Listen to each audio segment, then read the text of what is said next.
In this video, I'll show you what to do if you forgot your password on the Chime app.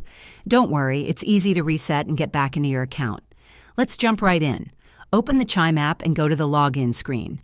Tap Forgot Password below the password field. You'll be asked to enter the email address or phone number linked to your Chime account.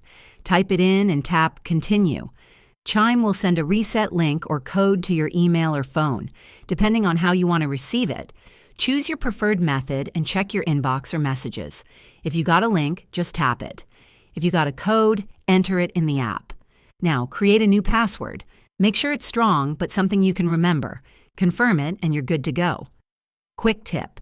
If you no longer have access to the email or phone number on file, you'll need to contact Chime support for help recovering your account. Once you're back in, consider saving your password somewhere safe, or using a password manager to keep track of it. If this helped you out, hit like and subscribe for more quick Chime and money tips. See you next time.